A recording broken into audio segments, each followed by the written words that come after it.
السلام علیکم ورحمۃ اللہ وبرکاتہ۔ الحمد للہ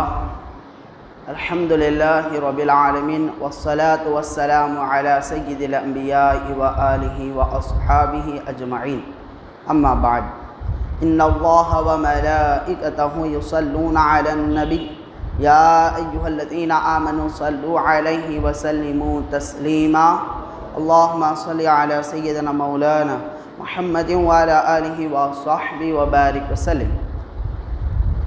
کل ہم نے پارہ 4 تک کی تفسیر و خلاصے کو سماعت کیا۔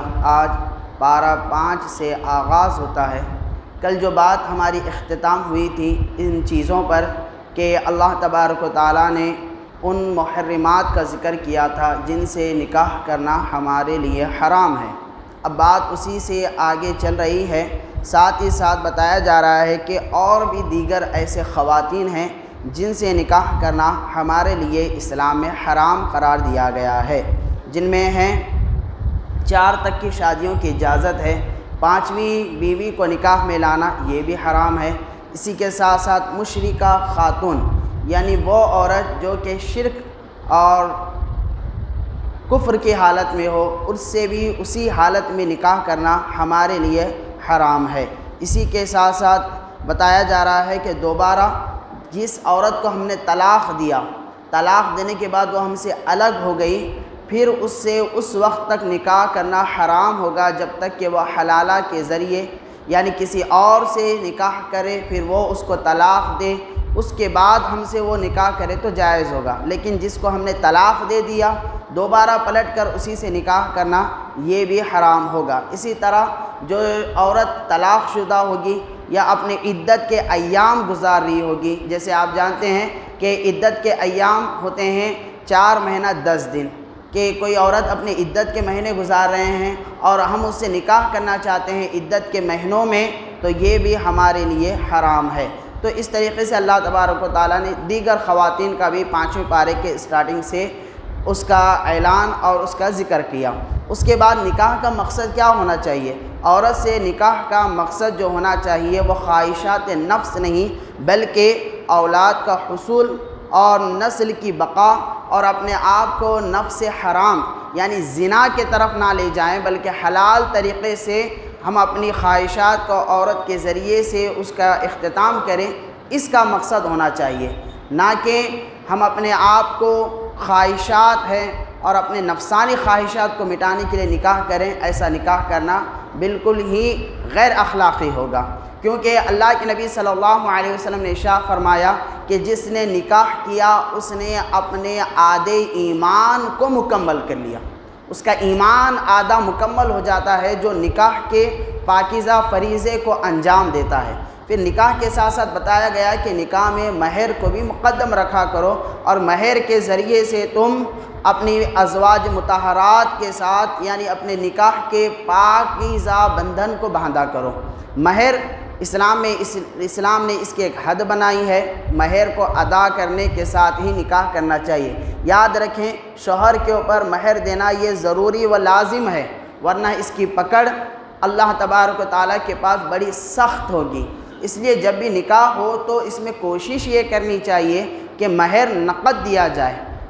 آج کے زمانے میں یہ اتنی مفلسی محتاجی کسی کے پاس نہیں ہے، کم از کم چھوٹا سا بھی مہر جو ہوتا ہے اس کی رقم ہوتی 5,000 51 وغیرہ یا 10,000 ہوگی، جو جتنا سخی ہوگا وہ اتنا مہر رکھے گا، لیکن مہر کو نقد رکھنا چاہیے۔ اگر ہم کسی ایسی مجلس میں بیٹھے جہاں پر نکاح کے معاملات طے ہو رہے ہیں تو ہمارا یہ فریضہ بنتا ہے ہم لوگوں کو ترغیب دیں کہ مہر کو نقد رکھیں۔ کیا شوہر جو لاکھوں روپیوں کی خرچ کر کے شادی کرتا ہے ایک آدمی، کیا مہر نقد نہ رکھیں؟ آج بھی ہمارے معاشرے میں بڑا ہی مہر رکھا جاتا ہے، 1,50,000 25,000، پھر کہا جاتا ہے کہ نہیں اس کو وقت کے ساتھ ادھار میں ہم دیں گے۔ تھوڑا رکھیں پرواہ نہیں، لیکن اس کو نقد میں رکھیں، ورنہ اگر اس حالت میں ہم مر جائیں گے کہ ادھار ہم پر مہر ہوگا تو یہ ایک معنوں میں قرض ہوگا، اور قرض اپنے سر پر رکھ کر مرنے والے کی کیا حالت ہوتی ہے کل ہم نے اس کو سماعت کیا ہے کہ بڑی سخت پکڑ اللہ کے پاس اس کے تعلق سے ہوگی۔ اس کے بعد اللہ تبارک و تعالیٰ پارہ 5 کے آیت نمبر 31 میں ارشاد فرماتا ہے کہ اگر انسان بڑے بڑے گناہوں سے بچے گا تو اللہ تبارک و تعالیٰ کا وعدہ ہے کہ اس کے چھوٹے چھوٹے گناہوں کو اللہ تبارک و تعالیٰ معاف فرمائے گا اور بڑی عزت والے مقام میں اس کو داخل فرمائے گا۔ اس آیت پاک میں اللہ تبارک و تعالیٰ بڑے گناہوں سے بچنے کی بات کہہ رہا ہے۔ بڑے گناہ کسے کہتے ہیں؟ ایک لائن میں اس کو سمجھیں کہ فرض کاموں کو نہیں کرنا اور حرام کام کے پیچھے لگے ہوئے رہنا، اس کو کہتے ہیں گناہ کبیرہ۔ مثال کے طور پہ فرض ہے رمضان کے روزے، رمضان کے روزے نہ رکھنا یہ گناہ کبیرہ میں شامل ہے۔ حرام کام ہے اپنے ماں باپ کو ستانا، اپنے ماں باپ کو ہم ستا کر تکلیفیں دیتے ہیں تو یہ حرام میں شامل ہوگا۔ اسی طرح جوا کھیلنا، شراب پینا، سود کھانا، کسی کا ناحق پیسہ اصول کر کے کھانا، ایسے حرام کام جس پر دنیا پہ بھی سزا ہو، آخرت میں بھی اللہ تبارک و تعالیٰ کی لعنت ہو، ایسے حرام کاموں سے بچنا چاہیے۔ اللہ کا وعدہ ہے جب تم بڑے بڑے گناہوں سے بچو گے اللہ تبارک و تعالیٰ تمہارے چھوٹے چھوٹے گناہوں کو معاف فرما دے گا۔ تو انسان کی کوشش ہونی چاہیے کہ ہمیشہ بڑے کاموں سے بچے، فرض کی ادائیگی میں پیش رہے، حرام کام سے اپنے آپ کو بچائے رکھیں۔ یاد رکھیں اگر یہ دو چیزوں کو اپنے اوپر ہم نے لازم کر لیا کہ فرض کام جو اللہ نے ہم پر لازم کر دیا ہے اس کو کرنا ہی کرنا ہے، حرام جو اللہ نے ہم کو منع کیا ہے اس سے بچنا ہی بچنا ہے، تو انسان خود بخود بڑے گناہوں سے بچ جائے گا۔ اب اگر بشری تقاضے کے اعتبار سے چھوٹے موٹے گناہ اس سے ہو جائیں گے، کسی کا دل اس نے دکھایا ہوگا، یا نوافل کو اس نے چھوڑا ہوگا، یا کوئی غلط کوتاہی والا چھوٹا موٹا کام بھی اگر کیا ہوگا، تو بڑے گناہوں سے بچنے کے صدقے میں اللہ چھوٹے گناہوں کو خود بخود معاف فرما دے گا۔ تو بہرحال اس چیز کی ترغیب اس آیت پاک میں دلائی گئی ہے۔ پھر اس کے بعد اللہ تبارک و تعالیٰ حسد سے بچنے کی بات کہتا ہے۔ اللہ تبارک و تعالیٰ فرماتا ہے کہ اللہ تبارک و تعالیٰ نے اپنی حکمت سے کسی کو مال، عزت یا مرتبے میں فضیلت دے رکھی ہے تو اس کے ختم ہونے کی تمنا تم نہ کیا کرو، اور اس کو کہا جاتا ہے حسد، کہ اللہ نے کسی کو مال، دولت، عزت، شہرت دے رکھی ہے، ہم کیا کر رہے ہیں اس کی عزت شہرت کو دیکھ کر اسے جل رہے ہیں کہ اس کے پاس اتنا مال کہاں سے آیا۔ اور حسد یہ بھی ہے، یاد رکھیں کسی نے مال کما کر بڑی بلڈنگ باندھی ہے، ہم اب اس پہ لگے ہوئے ہیں یہ مال اس کے پاس کہاں سے آیا ہوگا، یہ کہاں سے لایا ہوگا، یہ 2 نمبر کا پیسہ ہوگا، یہ فلاں سے لایا ہوگا۔ ہم کو یہ ادھیکار کسی نے نہیں دیا ہے کہ ہم کسی کے بارے میں لب کشائی اس اعتبار سے کریں کہ اس کی برائیوں کو بیان کر کے اس کا جو عروج اور اس کی جو ترقی ہے اس پہ جلنے لگے ہم۔ وہ مال کہاں سے لایا، اللہ اس کا حساب لینے والا ہے۔ اس نے کہاں سے کتنا پیسہ لایا، اللہ کو اس کو جواب دینا ہے۔ ہم کو کیا ہے، اللہ تبارک و تعالی ہم کو نصیحت یہ کرتا ہے ہم اس کام سے ترغیب لیں، اللہ سے دعا کریں، اے اللہ جیسا تو نے اس کو نوازا ہے ویسے ہی تو مجھے بھی نواز، جیسا مقام مرتبہ اس کو دیا ہے ویسے ہی مقام و مرتبہ مجھے دے، جتنا پیسہ دھن دولت سے اس کو نوازا ہے ایسے ہی مجھے بھی نواز۔ بندے کی یہ عادت ہمیشہ سے ہونی چاہیے، نہ کہ ایک بندہ ترقی کر رہا ہے ہم اس کی ٹانگ پکڑ کر کھینچنے کی کوشش کریں۔ ایک مشہور لطیفہ ہے کہ ایک جن 3 آدمیوں کے پاس آتا ہے، آ کر تینوں سے پوچھتا ہے کہ تمہاری ایک خواہش ہے تو اس کو پوری میں کر دوں گا، خواہش کرو۔ تو ایک شخص بڑا ہی غریب ہوتا ہے، وہ کہتا ہے کہ میری خواہش یہ ہے کہ میں فلاں علاقے کا بادشاہ بن جاؤں، کیا میری خواہش پوری ہوگی؟ تو اس نے کہا کہ جاؤ، میں نے تمہاری خواہش کو پوری کر دی، تم ایک فلاں علاقے کے بادشاہ مقرر کر دیے گئے۔ پھر دوسرے دوست سے پوچھتا ہے کہ بتاؤ تمہاری خواہش کیا ہے؟ اس نے کہا میں بڑا غریب آدمی ہوں، میں نے پیسوں کو کبھی دیکھا نہیں ہے، بڑی جاگیری کو نہیں دیکھا ہے، میرے لیے پیسوں کے خزانوں کو نکال کر دو۔ جن کہتا ہے جاؤ، تمہاری بھی خواہش پوری ہو گئی، تم کو بھی خزانے مل گئے۔ اب جو تیسرا دوست ہوتا ہے وہ ان دونوں سے تھوڑا سا بہتر ہوتا ہے، مال کے اعتبار سے، رو و دبدبے کے اعتبار سے۔ تو جن اس سے پوچھتا ہے کہ بتاؤ بھائی تمہاری کیا خواہش ہے؟ تو تیسرا دوست کہتا ہے یہ پٹھے دونوں کے دونوں میرے سے آگے نکلنے کی بات کہہ رہے ہیں، ان کو ان کی پرانی حالت پہ لے کے رکھ دو، یہ میری خواہش ہے۔ تو ہمارے پاس کیا ہوتا ہے، کوئی تھوڑا بڑھنے کی کوشش کرتا نا، ان بڑھ رہا تو ان تھوڑا آگے نکلنے کی کوشش کر رہا، اس کے پیراں بہت پھیل رہے ہیں۔ ارے پھیلنے دو بھائی، جب پیر پھیلے گا، جب آدمی ترقی کرے گا تو اس میں ترقی میں معاشرے کی ترقی ہوگی۔ کوئی اگر بڑھ بھی رہا ہے تو اپنا ہی بھائی ہوگا نا، اگر کلمے کے اعتبار سے ہوگا تو اپنا بھائی ہوگا، ملک کے اعتبار سے ہوگا تو اپنا بھائی ہوگا، ملک یا نسل یا کسی بھی اعتبار سے نہیں ہوگا تو کم از کم انسان ہی ہوگا جو ترقی کرنے والا ہوگا نا، تو کسی کی ترقی سے جلنا نہیں ہے۔ اللہ کے نبی صلی اللہ علیہ وسلم کی بارگاہ میں صحابہ اکرام کا ایک مجموعہ بیٹھا ہوا تھا۔ اللہ کے نبی نے فرمایا کہ ابھی تمہارے سامنے جو شخص آئیں گے وہ جنتی ہوں گے۔ صحابہ اکرام نے اب تکنے لگے دروازے کی طرف کہ کون اب آنے والا ہے۔ حضرت انس بن مالک رضی اللہ تعالیٰ عنہ روایت کرتے ہیں کہ ہم نے دیکھا کہ ایک شخص آئے جن کی داڑھی سے وضو کا پانی ٹپک رہا تھا، ان کے ہاتھوں میں چپل تھی، جوتے تھے۔ تو وہ آئے مسجد میں، تمام لوگوں نے ان کو دیکھ کر حسرت بھری نگاہوں سے دیکھا، کہا واہ کیا مرتبہ ہے کہ دنیا میں جنتی ہونے کا شرف انہیں ملا ہے۔ بہرحال دوسرے دن بھی ایسے ہی اجتماع تھا، تو اللہ کے نبی نے فرمایا کہ اب تمہارے پاس جو شخص آئے گا وہ جنتی ہوگا۔ پھر تھوڑی دیر کے بعد دیکھا کہ وہی شخص جو پہلے دن آیا تھا وہی شخص آیا۔ تیسرے دن بھی اللہ کے نبی نے یہی کہا کہ جو تمہارے پاس آئے گا وہ جنتی ہوگا۔ تیسرے دن بھی وہی شخص آئے۔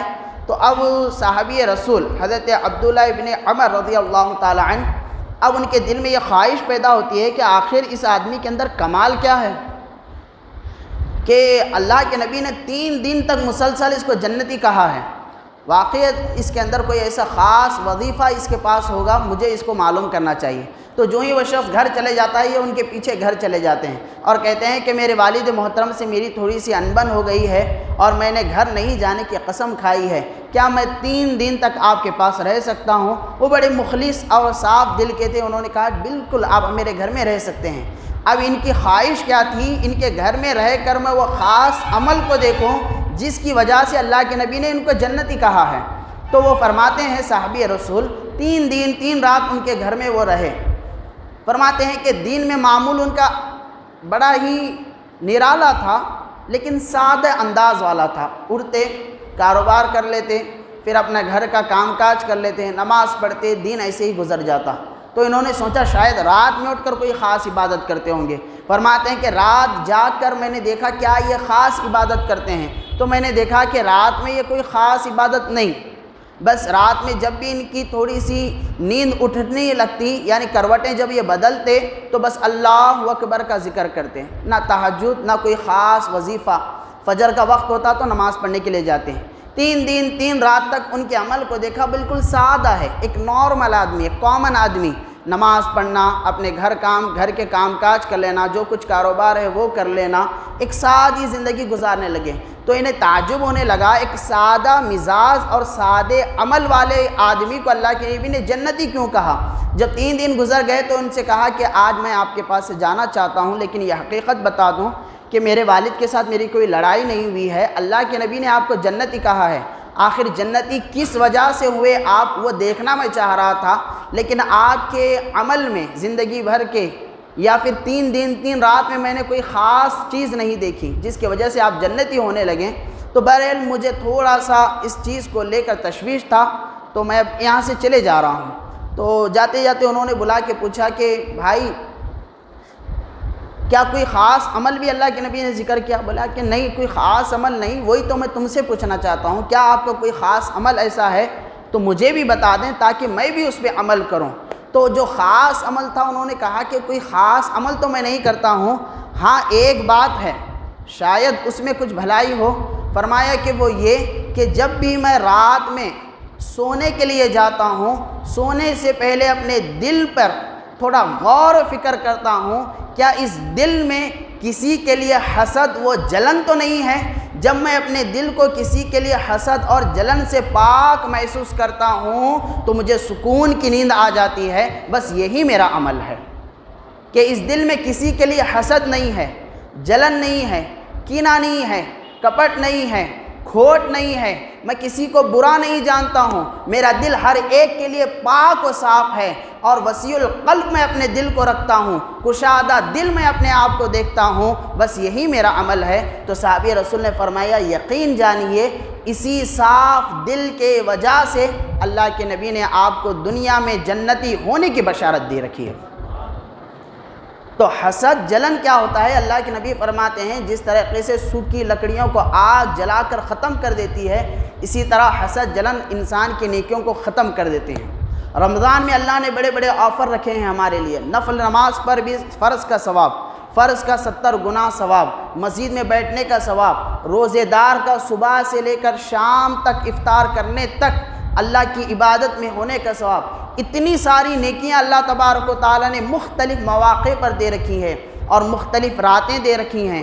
تو انسان جو نیکیوں کو جمع کر کے انبار بنا دیتا ہے، یاد رکھیے ان نیکیوں کو جو کھا جاتی ہے چیز، وہ ہے کسی کے لیے دل میں حسد کو رکھنا۔ ہم نے نیکیوں کا بڑا انبار بنا کر رکھا، لیکن ہمیں پتہ ہی نہیں ہے کہ ہم کسی سے حسد کرتے ہیں تو حسد کے ضمن میں وہ نیکیاں جل جل کر راکھ ہو کے ختم ہو جا رہی ہیں۔ ہم سمجھ رہے ہیں رمضان کو بہت ہی بہترین سکسیسفل ہم نے گزارا، لیکن دل میں رمضان میں بھی اور رمضان کے بعد بھی اگر کسی کے لیے جلن و حسد تھا، ایک طرف سے نیکیاں آتی گئی، دوسری طرف سے جل جل کر وہ راکھ ہوتے گئی، ہم نے سمجھا ہم نے بہت کچھ کما لیا۔ تو یاد رکھیں محترم احبہ، نیکیوں کی حفاظت دل کی صفائی پر ہے۔ جتنا دل صاف، کشادہ، وسیع القلب رہے گا، یاد رکھیں اللہ تبارک و تعالیٰ اتنا نوازے گا۔ تو بہرحال اللہ تبارک و تعالیٰ نے حسد کی اس میں مذمت فرمائی ہے۔ پھر آگے اللہ تبارک و تعالیٰ ارشاد فرماتا ہے الرجال قوامون علی النساء بما فضل اللہ بعضهم علی بعض وبما انفقوا من اموالہم، کہ اللہ تبارک و تعالیٰ نے مرد کو عورت کے اوپر نگہبان بنایا ہے، یعنی عورت کی حفاظت کی ذمہ داری اور عورت کے اوپر حاکم اللہ تبارک و تعالیٰ نے ایک مرد کو بنایا ہے۔ حضرت ابوبکر صدیق رضی اللہ تعالیٰ عنہ روایت فرماتے ہیں کہ ایک شخص نے آ کر حضور صلی اللہ علیہ وسلم سے فرمایا کہ یا رسول اللہ ہمیں ایک جنگ میں فتح حاصل ہوئی ہے۔ پھر فرمایا کہ یا رسول اللہ جو دشمن قوم تھی، اس دشمن قوم کا جو کمانڈر ان چیف تھا، جو انہیں لیڈ کر رہا تھا، جو ان کا سپہ سالار تھا، وہ کوئی اور نہیں بلکہ ایک عورت تھی۔ اللہ کے نبی نے فرمایا کہ جب آدمی عورت کی نگہبانی میں اور اس کی حکومت میں رہے گا، یاد رکھیں آدمیت ہمیشہ ہلاک و برباد ہوتے جائے گی۔ یعنی مرد کو اللہ نے عورت کے اوپر حاکم بنایا ہے۔ جس قوم کی حاکم عورت بن جائے گی، وہ قوم کبھی ترقی نہیں کرے گی، وہ قوم کبھی پروان نہیں چڑھے گی، وہ قوم کبھی بھلائی کی طرف نہیں جائے گی، وہ قوم کا کبھی عروج نہیں ہوگا، وہ قوم کی کبھی ترقی نہیں ہوگی، وہ قوم کبھی اپنے مرتبے کو حاصل نہیں کرے گی، وہ قوم کبھی بھی اپنے مقام و مرتبے کو اونچا نہیں کرے گی، وہ قوم کا پرچم کبھی بلند نہیں ہوگا، وہ قوم کا نام و نشان مٹ جائے گا جس قوم کی حاکمیت، جس قوم پر حکومت، جس قوم پر راج، جس قوم کی قیادت ایک عورت کرے گی۔ تو اللہ تبارک و تعالیٰ نے واضح فرما دیا ہے الرجال قوامون علی النساء، کہ ہم نے آدمی کو عورت کے اوپر نگہبان بنایا۔ اچھا ایسا کیوں؟ بلکہ اللہ تبارک و تعالیٰ نے نفسانیت کی بنیاد پر یہ معاملہ کیا ہے۔ آپ دیکھیں کہ آدمی کے مقابل میں عورت بڑی ایموشنل ہوتی ہے، کہ چھوٹی سی بات بھی جو دل کو ناگوار محسوس ہوگی تو فوراً اپنے ایموشنز کو اس پر ظاہر کر دے گی اور جھٹ خفا وہ ہو جائے گی۔ لیکن اس کے مقابل میں آدمی کو اللہ تبارک و تعالیٰ نے جتنی سخت اس کی اسکین دی ہے، اتنا ہی سخت اگر اس کے اوپر کوئی بھی مرحلہ آئے گا اس کو برداشت کرنے کی قوت بھی دی ہے۔ آپ دیکھیں اگر کوئی آدمی جلدی سے روتا ہے تو مثال دیتے ہیں کیا عورتوں کی طرح رو رہا بھائی تو بول کے؟ کیوں؟ اللہ نے آدمی کو تھوڑا مضبوط کیا ہے، اس وجہ سے اس کا نام آدمی رکھا ہے، اس وجہ سے اس کو مرد کہا گیا ہے کہ مرد تھوڑا سا صبر کرتا ہے، تھوڑا برداشت کرتا ہے، اس کی سوچ تھوڑی سی برائٹ ہوتی ہے، اس کا سوچ اور اس کی فکر تمام لوگوں کو لے کر چلنے والی ہوتی ہے۔ اس کے مقابل میں عورتوں میں نفسانی اعتبار سے اس چیز کی کمی ہوتی ہے، لیکن اس کا مطلب یہ نہیں کہ ہم ہمیشہ عورتوں کو کمزور ہی سمجھیں۔ ایک بات ذہن میں یہ بھی رکھیں کہ عورتوں کی قیادت قبول نہیں، اچھی بات ہے، قرآن کی عین مطابق یہ چیز ہے، لیکن عورتوں کو بالکل ہی حقیر جاننا یا اس کو ذلیل کرنا یا عورت ہونے کی بنیاد پر اس کو طعن و تشنیع کا نشانہ بنانا، یہ بات بھی غلط ہے۔ جو بات حسن اخلاق اور حدود کے ساتھ بیان کی جائے اسلام اس کو پسند کرتا ہے، لیکن حدود سے باہر نکل کر اس کو برا بھلا کہا جائے یہ بھی اسلام نے اس کو قطعاً ناپسند کیا ہے۔ عورتوں میں کیا حضرت خدیجہ الکبریٰ رضی اللہ تعالی عنہا کو آپ نے نہیں دیکھا کہ اسلام کی پہلی وہ خاتون جو کہ ایمان لائی تھی اور سب سے زیادہ کاروبار اور مالدار بھی آپ تھی، حضرت خدیجہ الکبریٰ رضی اللہ تعالی عنہ۔ اللہ کے نبی صلی اللہ علیہ وسلم جب جنگ میں جاتے تو اپنے ازواج مطہرات کو بھی اپنے ساتھ لے جایا کرتے۔ اللہ کے نبی صلی اللہ علیہ وسلم جب کبھی امت کا بڑا فیصلہ کچھ کرنا ہوتا تو اپنے گھر کے خواتین کے ساتھ آپ علیہ السلام مشورہ بھی کرتے ہیں۔ بتانا مقصد یہ ہے کہ عورت اگر مرد کے زیر سائے رہ کر کوئی فیصلہ کرے تو بالکل صحیح ہے، لیکن اگر عورت آدمی کے اوپر سوار ہو کر فیصلے کرے، اسلام اس چیز کو پسند نہیں کرتا ہے۔ بات ختم۔ یہ اتنی بات صرف سمجھنے والی ہے۔ زیر سائے آدمی ہے، اس کا معاملہ ٹھیک، اگر آدمی کے اوپر سوار ہے تو مسئلہ یہاں پر بگاڑ آ سکتا ہے۔ تو بہرحال اللہ تبارک و تعالیٰ نے شوہر کو یہاں پر اس چیز کا ذکر کیا ہے۔ مزید اللہ تبارک و تعالیٰ نے شوہر اور عورت ان دونوں کے تھوڑے سے حقوق بھی بتائے ہیں کہ جب تمہاری ازواجی زندگی میں تھوڑی سی بگاڑ پیدا ہو جائے تو اس کو صلح کیسا کریں، اس کو بہتر کیسا کریں۔ آپ دیکھیں گے، ایک مرتبہ درود پاک پڑھ لیں، اللہم صلی علی سیدنا مولانا محمد وعلی آلہ وصحبہ افضل صلواتک وعدد معلوماتک وبارک وسلم۔ آپ تھوڑا سا بچے سامنے آ جاؤ، آپ لوگ تھوڑا قریب آ کے بیٹھ جائیں تھوڑے سے، اور ایک مرتبہ درود پاک پڑھ لیں، اللہم صلی علی سیدنا مولانا محمد وعلی آلہ وصحبہ وبارک وسلم، صلاۃ و سلام علیک یا رسول اللہ صلی اللہ علیہ وسلم۔ یہ بڑا اہم نکتہ ہے، شادی شدہ لوگوں کے لیے توجہ دیں اس پر۔ غیر شادی شدہ بھی توجہ دے سکتے ہیں، ایسی بات نہیں ہے، ان کے لیے نہیں ہے۔ ایک اچھی بات قرآن پاک یہاں پہ ہمیں سمجھا رہا ہے کہ ازواجی زندگی میں بگاڑ آنا یہ ممکن ہے۔ جہاں پر دو الگ سوچ، دو الگ تھاٹس والے لوگ ہوں گے وہاں پہ ٹکراؤ ہوگا۔ تو یہاں پر اللہ تبارک و تعالیٰ اپنے خواتین کے ساتھ جب تمہارے درمیان میں تنازع پیدا ہو جائے، لڑائی جھگڑے کی سچویشن آ جائے، یا تمہارے درمیان میں کچھ بن نہیں پڑ رہی ہے، یا تمہاری عورت تمہاری بات کو نہیں سن رہی ہے، یا تمہاری بیوی تمہارے خلاف کام کر رہی ہے، تو اس کو کیسے سمجھائیں، اس کے 3 طریقے قرآن پاک نے یہاں پر ذکر کیے ہیں۔ ایسے بہت طریقے ہیں، 3 طریقوں کو میں آپ حضرات کے سامنے رکھ رہا ہوں۔ 3 طریقے کیا ہیں؟ نمبر 1، قرآن کہتا ہے کہ سب سے پہلے احسن اور آسان طریقہ یہ ہے کہ تم اپنی بیوی کو سمجھاؤ، اسے پیار سے سمجھاؤ، اس کو اچھے انداز میں سمجھاؤ، بھلائی کے ساتھ سمجھاؤ، اور اس کو کوشش کرو اچھے الفاظ میں سمجھا کر اسے اپنی اطاعت میں لانے کی کوشش کرو، اپنی فرمانبرداری کروانے کی کوشش کرو۔ نمبر 1۔ نمبر 2 فرمایا گیا اگر تمہارے سمجھانے کے باوجود بھی تمہاری بیوی تمہاری بات نہیں سنتی ہے، تمہارے خلاف وہ کام کرتی ہے، تو فرمایا گیا کہ تم اپنی بیوی سے بسترے کو الگ کر دو، تھوڑی سی گفتگو بند کر دو، اپنا بسترہ اپنی بیوی سے الگ کر دو، تاکہ اس کے دل میں احساس پیدا ہو جائے کہ میرا شوہر اگر میرے بسترے کو اپنے بسترے سے الگ کرتا ہے، مجھ سے گفتگو بند کرتا ہے، تو واقعتاً میں نے کوئی ایسا برا کام کیا ہوگا جس کی وجہ سے اس نے ایسا کیا ہوگا، کہ اپنے بسترے کو اس سے الگ کر لو، تھوڑی سی اس سے دوری بنائے رکھو، تاکہ اس کے دل میں تھوڑا سا احساس پیدا ہو۔ اگر سمجھانے سے بھی بات نہ بنے اور اگر بستر الگ کرنے سے بھی بات نہ بنے، تھوڑا سا دور ہونے سے بھی بات نہ بنے، تیسرا حکم دیا گیا ہے کہ وَضْرِبُوهُنَّ، تھوڑا سا ان کو ماروا بھی کرو۔ اب تھوڑا اس پہ توجہ دو، مارنا مطلب شروع نہیں ہو جانا، مارنے کا مطلب کیا ہے، بلکہ اس میں بھی ایک حد بتایا گیا ہے۔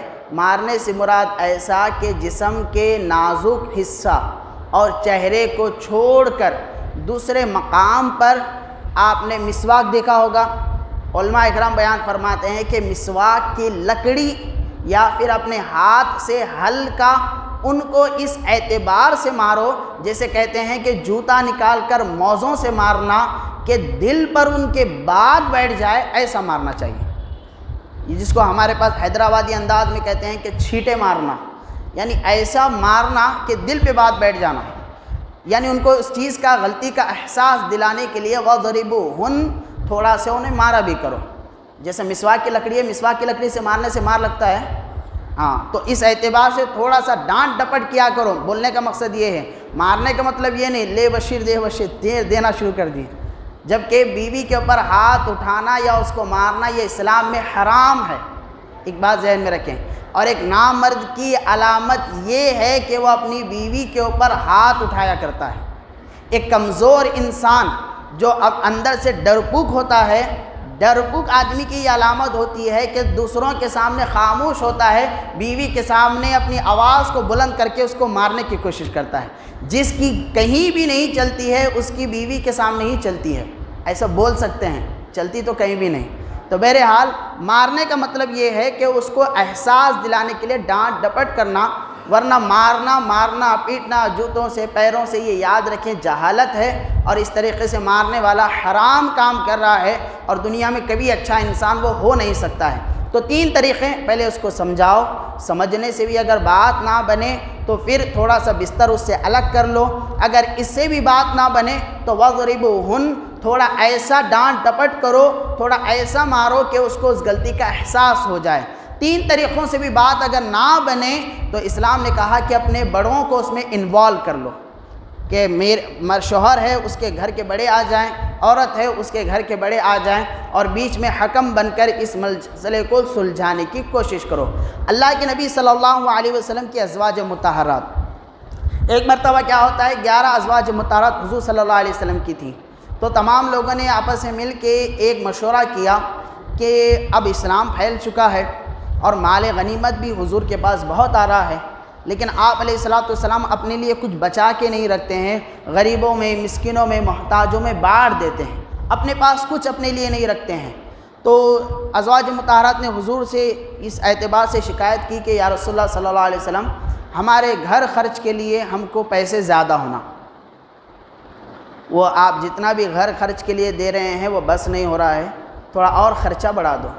اللہ کے نبی صلی اللہ علیہ وسلم نے فرمایا کہ دیکھو، جتنا مال آئے اسی پر قناعت کرو، دنیا داری ہمارا مقصد نہیں، ہم وہ گھرانہ ہے جو امت کے لیے رہنمائی کے لیے بنایا گیا ہے۔ میں نبی ہوں اور تم اس امت کی مائیں ہو، تو تم صبر، شکر اور قناعت کے ساتھ زندگی گزارو۔ لیکن انہوں نے کہا نہیں یا رسول اللہ، تھوڑا بہت تو مال ہونا چاہیے، ہمارے کچھ معاملات بھی ہیں، جیسے کہ اللہ کے نبی صلی اللہ علیہ وسلم کی 3 سے 4 ازواج مطہرات ایسے تھیں جو کہ بادشاہوں کی بیٹیاں تھیں۔ اب بادشاہ کی بیٹی ہوگی تو ظاہر سی بات ہے ان کے ناز و نخرے بھی ہوں گے، زیب و زینت بھی ہوں گی، ان کے آرائش بھی ہوں گی، تو وہ زندگی چھوڑ کے، محل والی زندگی چھوڑ کر اللہ کے نبی کی بارگاہ میں وہ زندگی بظاہر مفلسی اور محتاجی والی، ان پہ تھوڑی سی ذرا شاخ گزرتی ہے، دقت والی گزرتی ہے۔ عرض کرتی ہے یا رسول اللہ اب تو مال بہت آ رہا ہے، تھوڑا وہ دے دو۔ لیکن جب یہ اصرار بڑھنے لگتا ہے، اللہ کے نبی ان کو سمجھانے کی کوشش کرتے ہیں، جب بات نہیں بنتی ہے تو اللہ کے نبی صلی اللہ علیہ وسلم اپنی ازواجات کو نصیحت کرنے کے لیے ان سے اپنے بستر کو الگ کر لیتے ہیں، یعنی اپنی ازواج مطہرات سے اللہ کے نبی صلی اللہ علیہ وسلم دوری بنا لیتے ہیں اور مسجد نبوی میں اپنے آپ کو رکھ لیتے ہیں۔ اب یہ بات پوری پھیل جاتی ہے کہ اللہ کے نبی صلی اللہ علیہ وسلم نے اپنی ازواج مطہرات کو طلاق دے دیا ہے اور حضور اپنی بیویوں سے الگ ہو گئے ہیں۔ تو اتنے میں حضرت عمر بن خطاب رضی اللہ تعالیٰ عنہ، جو کہ حضور صلی اللہ علیہ وسلم کے سسر تھے اور آپ علیہ السلام کی زوجہ حضرت عمر بن خطاب کی بیٹی تھی، تو سسر ہونے کے ناطے یہ فوراً چل پڑتے ہیں حضور صلی اللہ علیہ وسلم سے ملاقات کے لیے۔ اب یہاں پر دیکھیں، جب ایسا شوہر اور بیوی کے درمیان میں تھوڑا تنازع ہو جائے تو شوہر کہ یہاں پر سسر کا کیا عمل ہونا چاہیے، اس کو غور کریں آپ، کہ میں نے کہا کہ حضور صلی اللہ علیہ وسلم کے سسر کون تھے؟ حضرت عمر بن خطاب، اور ساتھ ہی ساتھ حضرت ابوبکر صدیق رضی اللہ تعالیٰ عنہ۔ یہ حضور صلی اللہ علیہ وسلم کے دونوں، آپ علیہ السلام کے غلام اور صحابی بھی تھے اور آپ کے سسر بھی تھے۔ انہوں نے اپنی خواہشات کو حضور صلی اللہ علیہ وسلم کے سامنے ظاہر کیا کہ ہم اپنی بیٹیوں کو آپ کے نکاح میں دینا چاہتے ہیں۔ تو سسر کا کیا کام ہونا چاہیے یہاں پر دیکھیں۔ اب تمام صحابہ اکرام یہ سوچ رہے تھے کہ حضور نے طلاق دے دیا، جو کہ ایک فیک نیوز تھی، جھوٹی بات تھی، حضور نے نصیحت کے خاطر علیحدگی اختیار کی تھی۔ عمر بن خطاب رضی اللہ تعالیٰ عنہ کا مزاج کیسا تھا؟ تھوڑا سا غصے والا تھا، تھوڑے سے جذبات میں وہ جلدی آ جاتے ہیں۔ تو جیسے ہی وہ حضور سے ملاقات کے لیے آتے ہیں تو لوگ یہ سمجھتے ہیں ارے یہ بیٹی کا مسئلہ لے کر آئے ہوں گے شاید، اب یہ حضور سے لڑیں گے، غصہ کریں گے شاید، لیکن عمر بن خطاب رضی اللہ تعالیٰ عنہ حضور صلی اللہ علیہ وسلم کی بارگاہ میں جاتے ہیں، ذان و ادب طے کرتے ہیں، عرض کرتے ہیں یا رسول اللہ صلی اللہ علیہ وسلم آپ مجھے بتا دیجئے اگر میری بیٹی نے آپ کی ادنا سی بھی گستاخی کی ہوگی، میں آپ کے سامنے لا کر اپنی بیٹی کے سر کو قلم کر دوں گا۔ اگر میری بیٹی نے ذری بھی ادنا سی گستاخی کی ہوگی اس کے تعلق سے آپ بیان کر دیں۔ اللہ کے نبی خاموش ہوتے ہیں۔ پھر حضرت ابوبکر صدیق رضی اللہ تعالیٰ عنہ آتے ہیں۔ لوگ سمجھتے ہیں سسر یعنی باپ اپنی بیٹی کو لے کر آیا ہوگا، فکر مند ہو کر آیا ہوگا، لیکن حضرت ابوبکر صدیق عرض کہتے ہیں یا رسول اللہ میں یہاں پر ایک بیٹی کا باپ بن کر نہیں بلکہ محمد رسول اللہ کا غلام بن کر آیا ہوں کہ آپ کی پریشانی مجھ سے دیکھی نہیں جاتی، یا رسول اللہ آپ حکم فرما دیں، جو معاملہ ہوگا میں حل کر دوں گا۔ بہرحال وقت گزر جاتا ہے، اس کے بعد اللہ تبارک و تعالیٰ قرآن پاک کی آیات کو نازل فرماتا ہے۔ یہ جو حضور علیحدگی اختیار کرتے ہیں اپنی ازواج مطہرات سے، اب یہ ازواج مطہرات بھی بڑے پریشان ہونے لگتی ہیں، حضور سے ان کی محبت اس قدر ہوتی ہے کہ ایک نبی ہونے کے اعتبار سے، ایک شوہر ہونے کے اعتبار سے حضور کی جدائی ان کو برداشت ہی نہیں ہوتی ہے، وہ بڑے پریشان سے ہو جاتے ہیں۔ تو اتنے میں ہی اللہ کے نبی صلی اللہ علیہ وسلم کے بعد جبرائیل امین آتے ہیں، عرض کرتے ہیں یا رسول اللہ اللہ تبارک و تعالیٰ یہ آیات پاک کو نازل کرتے ہوئے ارشاد فرماتا ہے آپ اپنے ازواج مطہرات سے فرما دیجئے اگر وہ دنیا کی خواہشات کرتی ہیں تو محمد رسول اللہ صلی اللہ علیہ وسلم انہیں طلاق دے دے گا، پھر وہ اپنی زندگی کو جیسا دنیا داری کے اعتبار سے گزارنا چاہیں گزار سکتی ہیں۔ اگر وہ محمد رسول اللہ کے نکاح میں رہنا پسند کرتی ہے تو انہیں صبر، قناعت اور بظاہر غریبی مفلسی والی زندگی کے ساتھ ہی گزارنا پڑے گا۔ تو اللہ کے نبی اپنے ازواج مطہرات کو جمع کرتے ہیں اور یہ اعلان کرتے ہیں جس کو دنیا پسند ہے میں اس کو طلاق دے دوں گا، وہ دنیا دار میں بن جائے۔ جسے دین پسند ہے، جسے محمد رسول اللہ کا اور آخرت کی فکر ہے، وہ میرے نکاح میں میری جیسی حالت ہے، میری جیسی دنیاوی حیثیت مال کے اعتبار سے جیسا میں اپنے آپ کو پسند کرتا ہوں اس اعتبار سے میرے ساتھ زندگی گزارے۔ تو تمام ازواج مطہرات فرماتی ہیں یا رسول اللہ ہمیں دنیا سے کوئی مطلب نہیں، ہمیں محمد رسول اللہ کی ساتھ اور آپ کی معیت پسند ہے۔ تو یہاں پہ بتانا مقصد یہ ہے کہ اللہ کے نبی صلی اللہ علیہ وسلم نے تھوڑا دوری اختیار کی تو ازواج مطہرات کو یہ احساس ہو گیا کہ ہماری عروج، ہماری کامیابی ہمارے شوہر کی معیت اور اس کے ساتھ رہنے میں شامل ہے۔ تو بہرحال یہ ایک نصیحت کا طریقہ بتایا گیا۔ یہ کب ہوگا؟ جب شوہر اور بیوی دونوں کے اندر محبت اور خلوص ہوگا۔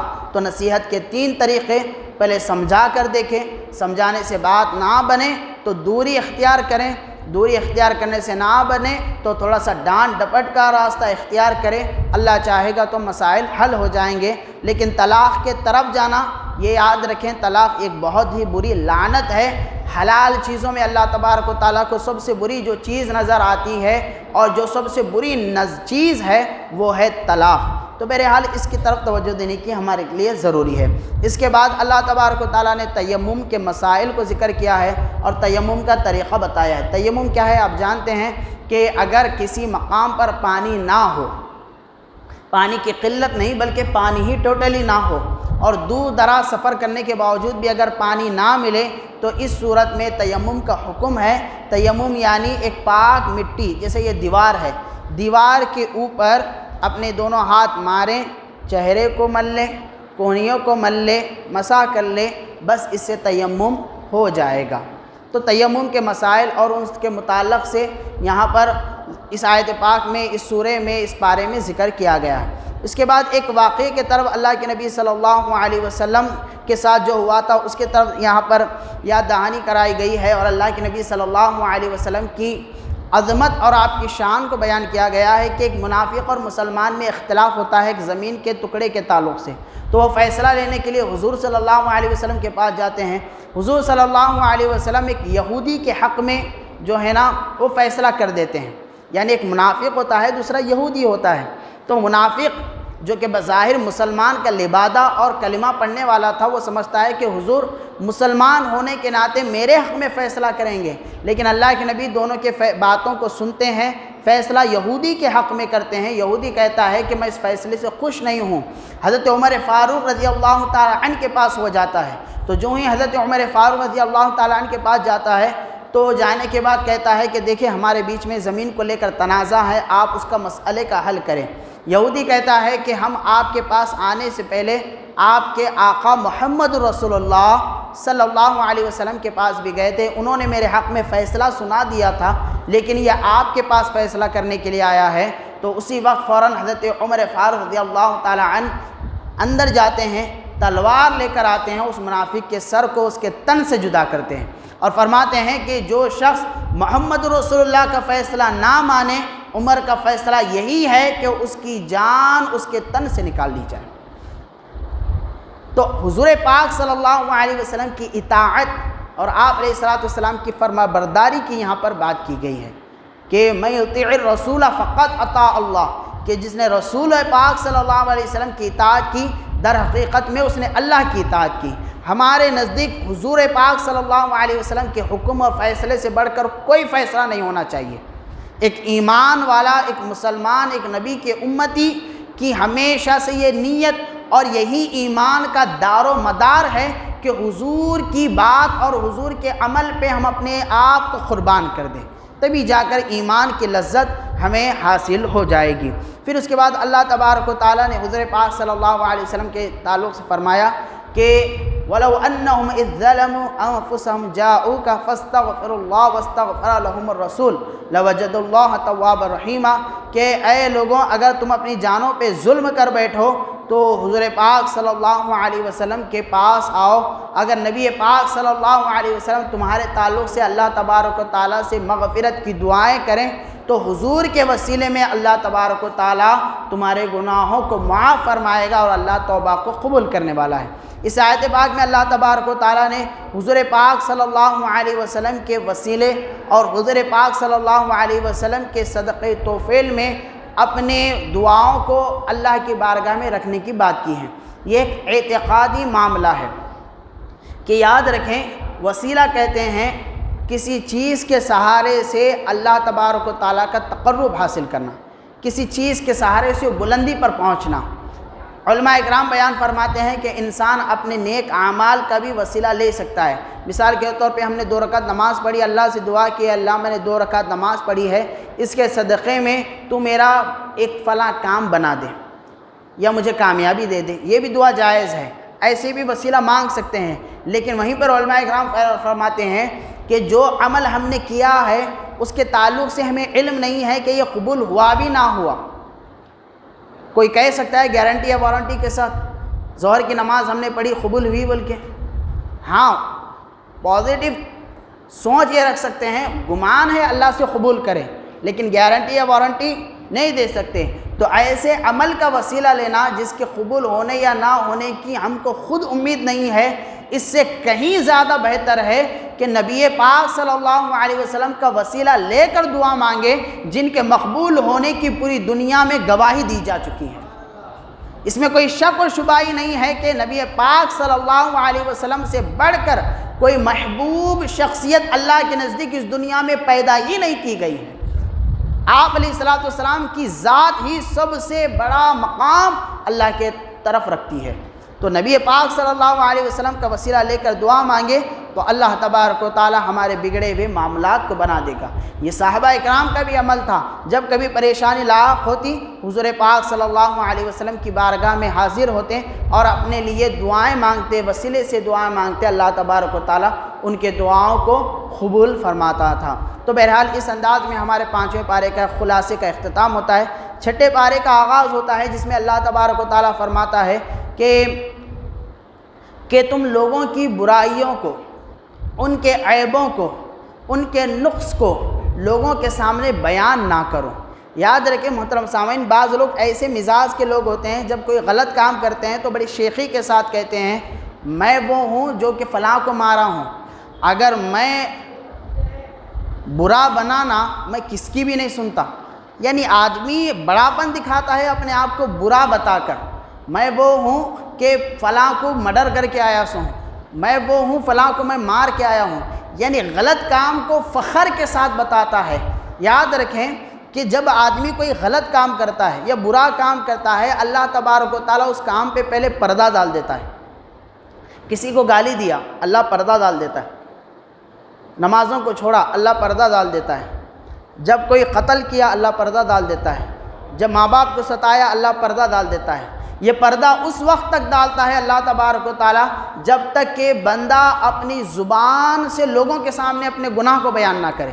جب آدمی کہتا ہے کہ میں نے فلاں وہ کام کیا ہے، فلاں غلط کام کیا ہے، شیخی بگارنے کے لیے، بڑاپن دکھانے کے لیے اپنے غلط کاموں کو فخر کے ساتھ بیان کرتا ہے، اللہ پاک فرماتا ہے میں نے تو تیرے گناہ کے اوپر پردہ ڈال دیا تھا، تو خود ظاہر کر لیا ہے، تو میں بھی اپنے تیرے گناہوں کے اوپر سے پردے کو ہٹا دیتا ہوں، پھر اس گناہ کو ہماری کتابت میں لکھ دیا جاتا ہے۔ تو یاد رکھیں اللہ تبارک و تعالیٰ فرماتا ہے کہ دوسروں کے عیب ہو یا اپنے عیب ہو لوگوں کے سامنے بیان نہ کرو۔ ہر انسان کچھ اچھی صفات کے ساتھ کچھ برائیوں کے ساتھ پیدا ہوا ہے، ہمارا کام یہ ہے کہ ہم لوگوں کی اچھائیوں کو بیان کریں اور برائیوں سے اعتراض اور بچے رہیں۔ پھر اگلی آیت میں اللہ تبارک و تعالیٰ حضرت عیسیٰ علیہ السلام کا ذکر فرماتا ہے کہ یہودیوں نے حضرت عیسیٰ علیہ السلام کو سولی پر لٹکا دیا تھا، مشہور بات ہے آپ جانتے ہیں۔ تو یہودی نے یہ عمل کیا تو عیسائیوں نے ان کو مان لیا، اور آج تک ان کا عقیدہ یہ ہے کہ حضرت عیسیٰ علیہ السلام کو سولی پر لٹکا دیا گیا، ان کو تکلیف دی گئی، اذیت دی گئی اور ان کو اس اعتبار سے مارا گیا۔ لیکن اسلام یہ کہتا ہے کہ ایسا عقیدہ رکھنا یہ حرام ہے، یہ غلط ہے۔ سب سے پہلی بات نبی پاک صلی اللہ علیہ وسلم کے ارشاد کے مطابق کہ انبیاء علیہ السلام کی حفاظت کی ذمہ داری اللہ تبارک و تعالیٰ اٹھاتا ہے۔ اللہ کبھی پسند نہیں کرے گا کہ اپنے نبی کو کوئی سولی پر چڑھائے، اس کو کیلیں مارے، اس کو اذیت دے، اس کو تکلیف دے، اللہ کبھی پسند نہیں کرے گا۔ ایک عام آدمی کے ساتھ ایسا ہو تو پسند نہ کرے، ایک نبی کے ساتھ کب ایسا پسند ہوگا؟ تو یہاں پر قرآن پاک کا کیا قاعدہ ہے؟ اللہ تبارک و تعالیٰ فرماتا ہے وَمَا قَتَلُوهُ وَمَا صَلَبُوهُ وَلَكِنْ شُبِّهَ لَهُمْ، کہ انہوں نے نہ اسے قتل کیا نہ اسے سولی پر لٹکایا، بلکہ یہودیوں کے لیے عیسائیوں سے ملتا جلتا ایک آدمی بنا دیا گیا۔ بات دراصل یہ تھی کہ جب حضرت عیسیٰ علیہ السلام نے اپنے نبی ہونے کا اعلان کیا اور جب آپ کے ماننے والے تیزی سے بڑھنے لگے تو اس زمانے میں ایک یہودی حکومت تھی۔ یہودی حکومت نے حضرت عیسیٰ علیہ السلام کو روکنے کے لیے ہر طریقے سے حربے اپنائے۔ پھر آپ کو ایک دن آپ کے ماننے والے اصحاب کے ساتھ ایک کمرے میں بند کیا۔ پھر اس کے بعد ایک فیصلہ کیا گیا بادشاہ وقت کی جانب سے کہ ہم ان کو ایسی بربریت والی اور ایسی بھیانک سزا دیں گے تاکہ آپ کے دین کا کام اور آپ کا مشن رک جائے، آپ کے ماننے والے یہیں پر ختم ہو جائیں۔ تو اس بربریت اور بھیانک سزا دینے کے لیے کیا کرتے ہیں، ایک کمرے میں آپ کو بند کر دیتے ہیں۔ تو یہاں پر حضرت عیسیٰ علیہ السلام دو یہاں پہ روایت آتے ہیں۔ حضرت عیسیٰ علیہ السلام نے کہا اپنے اصحاب سے، آپ کے ماننے والوں سے کہ کون ہے جو تکلیف دنیا کی برداشت کر کر جنت کو پالے؟ تو ایک آدمی سامنے آتا ہے، کہتا ہے کہ میں وہ شخص ہوں جو جنت کو پانا چاہتا ہوں۔ تو اللہ تبارک و تعالیٰ نے اس آدمی کے چہرے کو حضرت عیسیٰ علیہ السلام کی طرح بنا دیا۔ پھر جب وہ لوگ کمرے میں داخل ہو گئے حضرت عیسیٰ علیہ السلام کو پکڑنے کے لیے، سولی پر چڑھانے کے لیے، اللہ تعالیٰ نے عیسیٰ علیہ السلام کو زندہ آسمانوں میں اٹھا لیا، اور آپ کے جو چاہنے والا آدمی تھا جس کی شکل کو اللہ تعالیٰ نے عیسیٰ علیہ السلام کی طرح کیا تھا، اس کو سولی پر چڑھا دیا گیا۔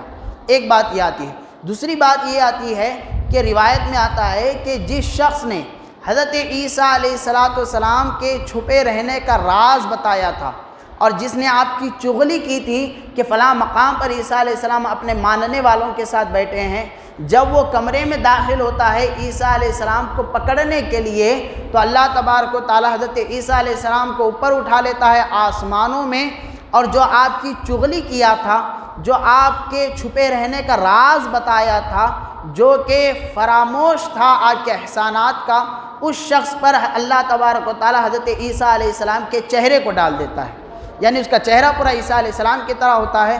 پھر اسے پکڑ کر لے جایا جاتا ہے اور سولی کے اوپر اس کو چڑھایا جاتا ہے۔ پھر جو ہوا کہ کیلے مارے گئے، سولی پر چڑھایا گیا، کانٹوں کا یا کیلوں کا تاج پہنا گیا۔ بہرحال آپ حالات کو جانتے ہیں۔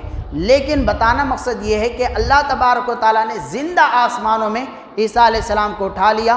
قرب قیامت وہ آئیں گے، حضور کے امتی بن کر آئیں گے اور دجال کا وہ خاتمہ کریں گے۔ جن کو سولی پر چڑھایا گیا وہ عیسیٰ علیہ السلام نہیں بلکہ کوئی اور تھا۔ ایک یا تو آپ کا دشمن تھا جو کہ آپ کے چہرے کی طرح اس کو بنا دیا گیا، اس کو سولی پر چڑھایا گیا۔ نمبر 2، یا پھر جو آپ کا ایک صحابی تھا، آپ کے ماننے والا تھا، اس کے چہرے کو عیسیٰ علیہ السلام کی طرح بنایا گیا۔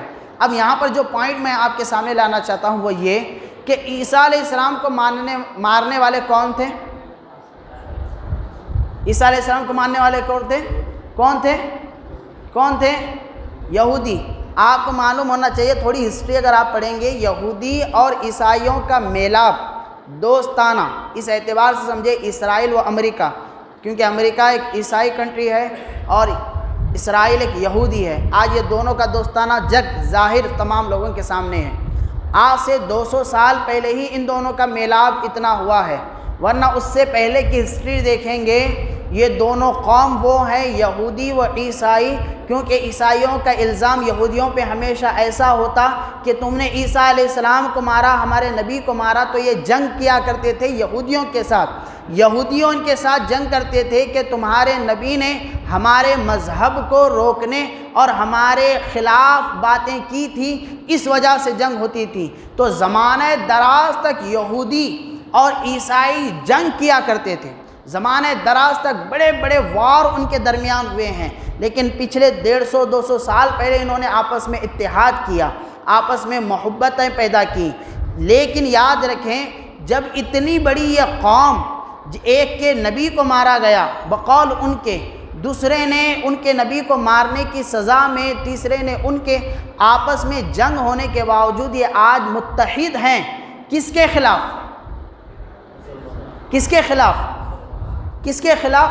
مسلمانوں کے خلاف آج یہ متحد ہو کر آ رہے ہیں، آپس میں ہزاروں سالوں سے جنگ کرنے کے باوجود، اور آج مسلمان قوم ہے کہ ایک نبی اور ایک قرآن اور ایک قبلے کے نام پر ہم متحد نہیں ہونے آ رہے ہیں۔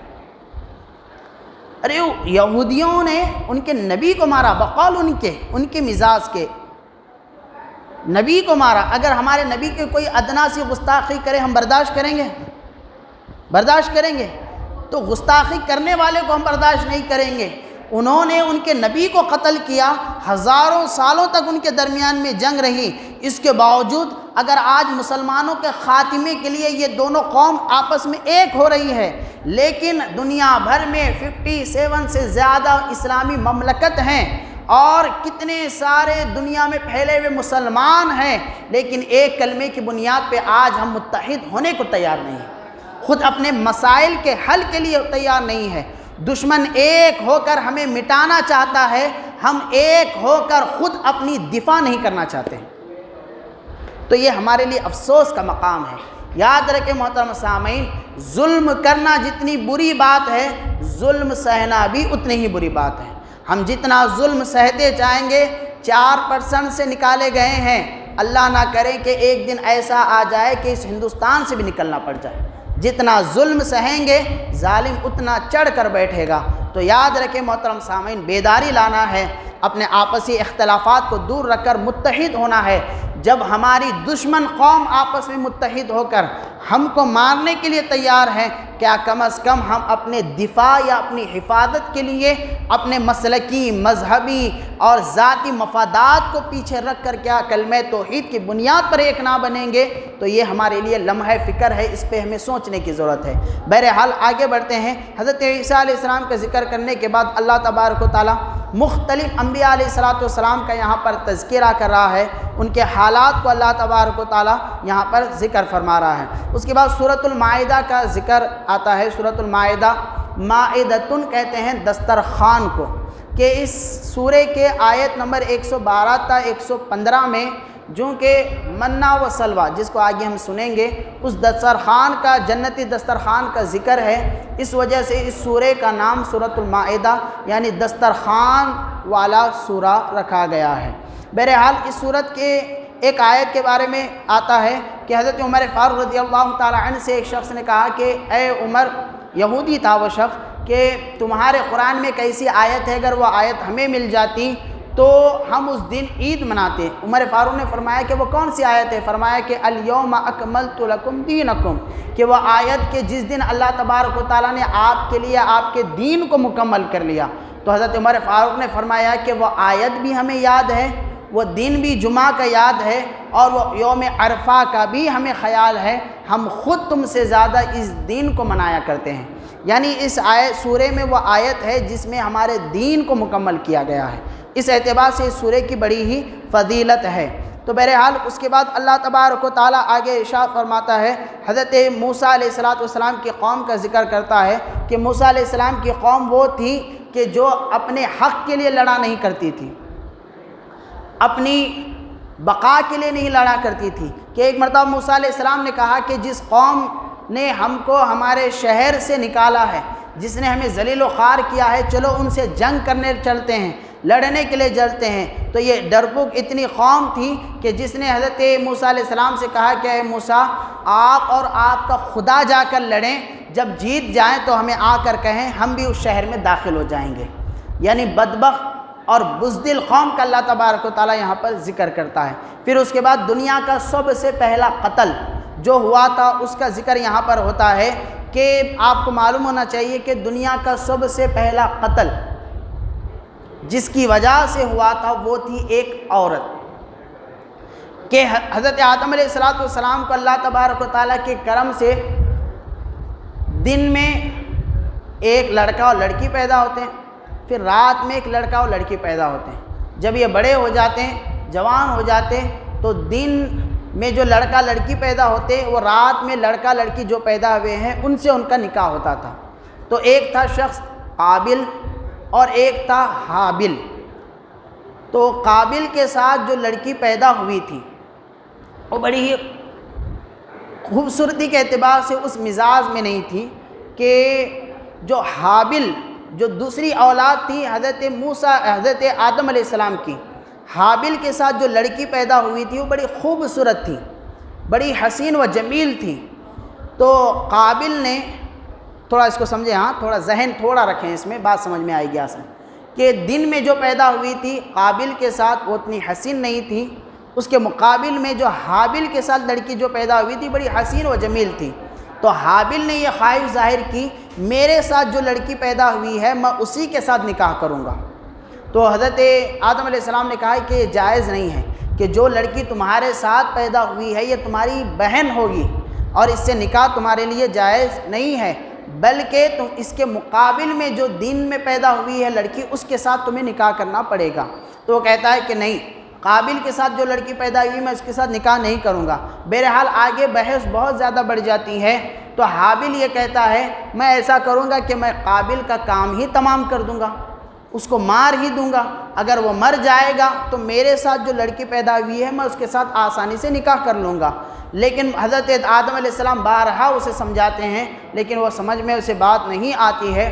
پھر وہ شخص کیا کرتا ہے، ایک دن قابل کے پاس جاتا ہے، بڑا سا پتھر اٹھا کر اسے مار دیتا ہے۔ جب مر جاتا ہے نیت یہ ہوتی ہے کہ میں لڑکی سے نکاح کروں گا، ایک لڑکی کے لیے پہلا قتل ہوتا ہے۔ تو اس کے بعد کیا کہتا ہے کہ اس زمانے میں ابھی تک دفن کیسا کرنا، مارنے کے بعد یہ تمام چیزیں معلوم نہیں ہوتی ہیں، دنیا کا پہلا جو کہ قتل تھا۔ تو حابل کیا کرتا ہے، اپنے بھائی قابل کو مار دیتا ہے، مارنے کے بعد اس کی لاش کو لے کر جنگل پھرتا ہے کہ لاش کا میں کروں کیا، کیونکہ شیطان کے بہکاوے سے آ کر اس نے اپنے بھائی کو مار تو دیا تھا لیکن اس لاش کا کرنا کیا ہے اس کو اس کا علم نہیں ہوتا ہے۔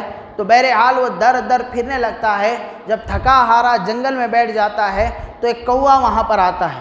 کوا آ کر وہاں پر کیا کرتا ہے، نشاندہی اس اعتبار سے کرتا ہے کہ قبر کو کھودنے لگتا ہے، گڑھا بناتا ہے، اور وہ کوا ایک دوسرے کوے کو وہاں پر لڑ کر مارا ہوتا ہے، وہ کھود کر خبر بناتا ہے، اس کے اندر مرے ہوئے کوے کو وہ ڈال دیتا ہے۔ تو اس سے حابل یہ سمجھ جاتا ہے کہ میں بھی قابل کو ہی ایسے ہی دفن کروں جس طریقے سے کوا دفن کیا ہے۔ تو خبر کو کھودتا ہے، کھود کر زمین میں اپنے بھائی کو وہ دفن کرتا ہے۔ پھر اسے افسوس ہوتا ہے کہ میں نے اپنے بھائی کو مارا اور مجھے اتنا بھی علم نہیں ہے کہ اس کو میں دفن کیسا کروں، اتنا میں بڑا بدبخت شخص ہوں۔ بہرحال اللہ تبارک و تعالیٰ اسے ایک ایسی موت دیتا ہے جو سب کے لیے نشان ملامت بن جاتی ہے۔ روایت میں آتا ہے کہ جب کوئی شخص کسی کو قتل کرتا ہے تو قتل کرنے والے کو بھی جتنا عذاب ملے گا اتنا ہی عذاب جو دنیا میں سب سے پہلے قتل حابل نے کیا ہے اس کو بھی اتنا ہی عذاب ملے گا، کیونکہ گناہ کی شروعات اس نے اپنی جانب سے کی ہے۔ اسی طرح حدیث میں آتا ہے کہ جب کوئی شخص کسی گناہ کو کرتا ہے اور اس کے پیچھے لوگ اس گناہ کو فالو کرتے جاتے ہیں، یعنی کسی نے جھوٹی خبر کو پھیلا دی واٹس ایپ کے اوپر، اب لوگ اس کو فارورڈ کرتے جا رہے ہیں، تو سب سے پہلے جس نے جھوٹی خبر کو پھیلائی جتنا گناہ اس کو ملے گا اتنا گناہ اس خبر کو پھیلانے والے کو بھی ملتا جائے گا، اور جتنے لوگ اس خبر کو پھیلاتے جائیں گے سب سے پہلے جس نے اس خبر کو شائع کیا تھا، پھیلانا شروع کیا تھا، اس کو بھی اس کا پورا عذاب ملتا جائے گا۔ بہرحال گناہ کے کام میں ہمیشہ بچنا چاہیے۔ پھر اس کے بعد یہاں پر ہمارا پارہ اختتام پر پہنچتا ہے، چھٹا پارہ اختتام پر ہوتا ہے، تو وہاں پر اللہ تبارک و تعالیٰ نے قصاص کا ذکر کیا ہے آیت نمبر 45 میں، کہ قانون یہ بتایا گیا ہے اسلام کا کہ جان کے بدلے جان، آنکھ کے بدلے آنکھ، کان کے بدلے کان، دانت کے بدلے دانت ہوگا، لیکن اگر کوئی فرق درگزر کرے معاملے کو احسن طریقے سے تو اللہ رحم کرنے والا ہے۔ قصاص کسے کہتے ہیں تھوڑا اس کو سمجھ لیں۔ مثال کے طور پہ کہ میں نے کسی کا ناحق قتل کیا، تو ناحق قتل کرنے پر اسلام یہ کہتا ہے کہ اگر میں نے کسی کی ناحق جان لی ہے تو بدلے میں بھی اپنی جان دوں گا، یعنی جان کے بدلے جان ہوگا۔ یہ اسلامی مملکت میں آج بھی یہ قانون رائج ہے۔ یہ قانون انسان کا بنایا ہوا نہیں بلکہ اللہ تبارک و تعالیٰ کا بنایا ہوا ہے۔ آپ دیکھیں یہ سخت سزا بظاہر نظر آتی ہے، آج ساری یورپ کنٹری اس کے پیچھے لگی ہوئی ہے کہ اسلام میں بڑی سخت سزائیں ہیں۔ زانی کے لیے سنگریز اسے یعنی پتھر مار کر اس کو اتنا پتھر مارنا ہے کہ اگر وہ شادی شدہ ہو کر زنا کرتا ہے تو پتھر مار کے اس کو پورا ختم کر دینا ہے، اور اگر شادی شدہ نہیں ہے زنا کرتا ہے تو اس کو کوڑے مارنا ہے، اور اگر چوری کیا ہوا ہے تو اس کے ہاتھ کاٹنا ہے، کسی کا ناحق مرڈر کیا ہے تو اس کو قتل کرنا ہے۔ بڑی بظاہر یہ سخت سزائیں نظر آتی ہیں، لیکن انسانیت کی بقا اسی کے اندر ہے۔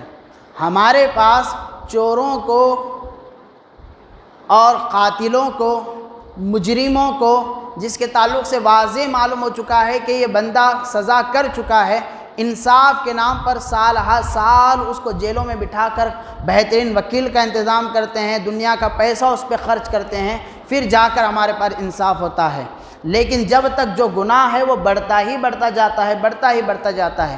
اسلام نے دیکھو کتنی بہترین سزا دی ہے کہ جو کسی کا زنا کرے یا کوئی کسی کا قتل کرے بدلے میں اس کو قتل کر دو۔ انسان کو سب سے محبوب چیز اپنی جان ہوتی ہے۔ میں نے کسی کا مرڈر کیا، اگر مجھے بدلے میں معلوم ہے کہ میری بھی جان جانے والی ہے، میں اس کام کی طرف کبھی جاؤں گا ہی نہیں۔ آج جو کرائمز ہے اور جو جرم ہیں اس کے ریشو کو اٹھا کر دیکھیں، اسلامک کنٹری جہاں پر یہ اسلامی قوانین لاگو ہیں وہاں پر کرائم کتنا ہے، اور جو سیکولر کنٹری ہے وہاں پر کرائم کتنا ہے، اس کو آپ دیکھیں۔ یہ اسلامی سزائیں محترم احبہ یہ انسانیت کی بقا کے لیے ہے، ایک دوسرے کے جانوں اور مالوں کی حفاظت کے لیے ہے۔ اللہ پاک فرماتا ہے کہ جو کسی کا ناحق قتل کرے بدلے میں اس کا قتل کر دو، لیکن اگر جس کا قتل ہوا ہے اس کے گھر والے کہیں کہ ہم اس کو معاف کر دیتے ہیں تو اللہ تبارک و تعالیٰ فرماتا ہے کہ حسن اخلاق کے ذریعے سے اس کو معاف کر دو، اگر کچھ پیسہ لے کر معاف کریں تو بھی یہ بالکل جائز ہے۔ تو بہرحال اسلامی سزائیں ہمارے لوگ سمجھتے ہیں یہ بہت ہی کٹھن ہے، جان لیوا ہے، بہت ہی خطرناک سزائیں ہیں، نہیں، بلکہ یہ وہ سزائیں ہیں جن کی وجہ سے جرم ختم ہوتا ہے اور جرم کا ریشو ختم ہوتا ہے، اس کا فگر اس کا ختم ہوتا ہے۔ تھوڑا سا اس پہ غور و فکر کریں گے تو یاد رکھیں ہر زمانہ ایک وقت میں پکارے گا کہ اسلامی سزاؤں کی ضرورت ہمارے لیے سب سے زیادہ لازم آئے گی۔ بہرحال پھر اس کے اوپر کسی وقت اور گفتگو ہوگی۔ اللہ تبارک و تعالیٰ سے دعا ہے اللہ تبارک و تعالیٰ جو کچھ اچھی باتیں بیان کی گئی ہے اس پہ مجھے آپ کو عمل کی توفیق عطا فرمائے۔ اللہ تبارک و تعالیٰ ہمارے بیٹھنے کو سننے سنانے کو اپنی بارگاہ میں شرف قبولیت کا درجہ عطا فرمائے۔ آمین وصلی اللہ علی نبی المی و آلہ صلی اللہ علیہ وسلم۔ السلام علیکم ورحمۃ اللہ وبرکاتہ۔